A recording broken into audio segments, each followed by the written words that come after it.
pertama menjadi perang paling mematikan dalam sejarah umat manusia. Dari sejumlah catatan, tercatat 850.000 tentara menjadi korban. Mereka meninggal akibat luka atau penyakit yang disebabkan oleh perang tersebut. Sekitar 13 juta rakyat sipil meninggal karena kelaparan, penyakit hingga agresi militer. Dari kejamnya perang tersebut, populasi pria di Eropa menjadi berkurang. Untuk menghadapi keadaan yang serba kacau tersebut, sejumlah negara yang terlibat dalam perang menjadikan anak-anak sebagai serdadu.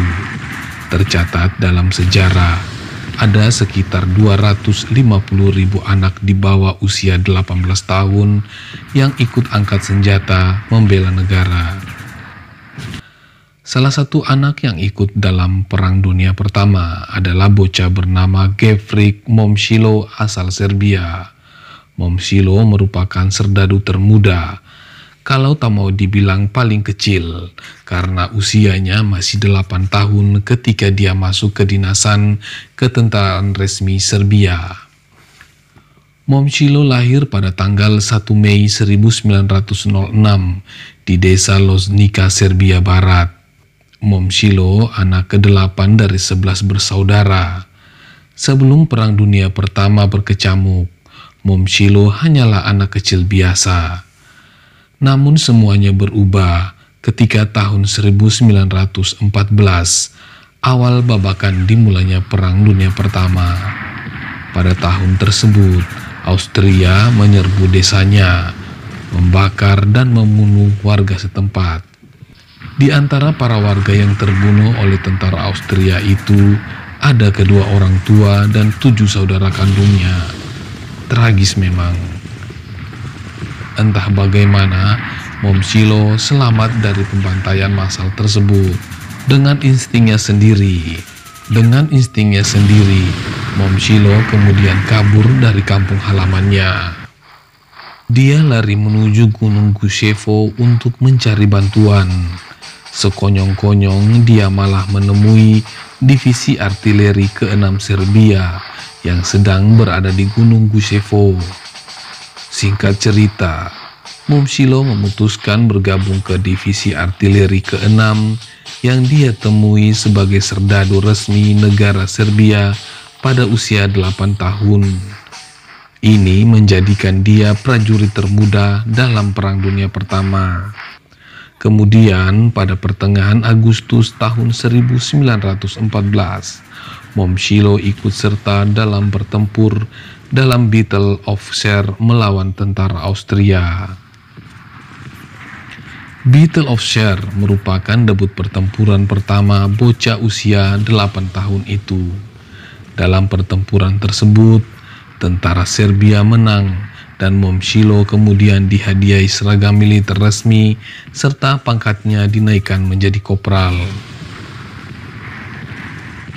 Tapi perang belum usai sampai di situ. Pada tahun 1915, gantian Austria bersama Jerman menyerang Serbia hingga negara Balkan itu jatuh ke tangan musuh. Karena kekalahan itu memaksa Momcilo dan serdadu lainnya yang tersisa melarikan diri ke Yunani. Pelarian itu bukanlah pelarian yang mudah bagi Momcilo dan kawan-kawan tentaranya. Mereka harus melewati perbukitan, pegunungan, sungai, dan menerobos hutan lebat. Belum lagi para sisa serdadu Serbia itu harus diburu oleh tentara musuh dan cuaca dingin menusuk tulang yang menyerang mereka. Momcilo dan serdadu lainnya berhasil sampai di Yunani dengan selamat. Berkat kegigihannya itu, Momcilo menerima medali kehormatan. Pada umur 10 tahun, Momcilo mendapatkan pendidikan dasar formal, lazimnya bocah pada usia sedemikian. Tetapi, jiwa nasionalismenya kembali terpanggil pada tahun 1916 ketika tentara Serbia hendak merebut kembali tanah air mereka. Mom Shilo bergabung kembali ke dinas ketentaraan dan ikut ambil bagian dalam pertempuran Kaymasykhalan. Saat itulah dia bertemu dengan komandan pasukan Serbia, Zivojin Misic. Betapa terkejutnya Misic ketika dia mengetahui bahwa ada anak kecil dalam kesatuan militer yang dipimpinnya. Setelah mengetahui latar belakang Mom Shilo, Misic kemudian menaikkan pangkat bocah itu menjadi sersan. Setelah itu, Mom Shilo selalu terlibat dalam pertempuran untuk membela tanah airnya, termasuk saat Serbia menang dan bersatu dengan negara Balkan lainnya menjadi negara Yugoslavia. Untungnya dia tak harus meregang nyawa dalam peperangan dan hanya mengalami cedera di tubuhnya.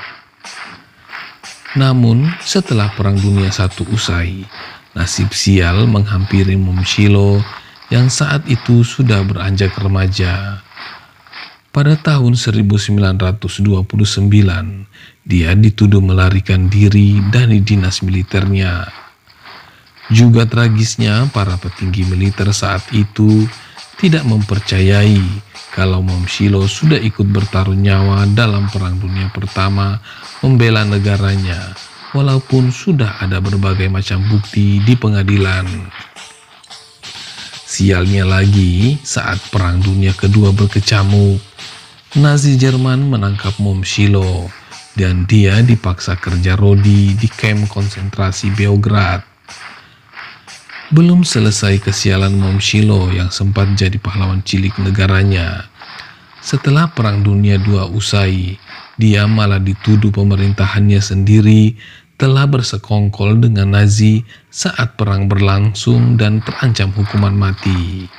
Tapi untungnya dia lolos dari hukuman mati tersebut setelah tak ada bukti yang mendukung tuduhannya. Mom Shilo kemudian hidup sebagai warga sipil biasa setelah pergolakan tersebut. Dia kemudian meninggal pada usia 87 tahun pada tahun 1993.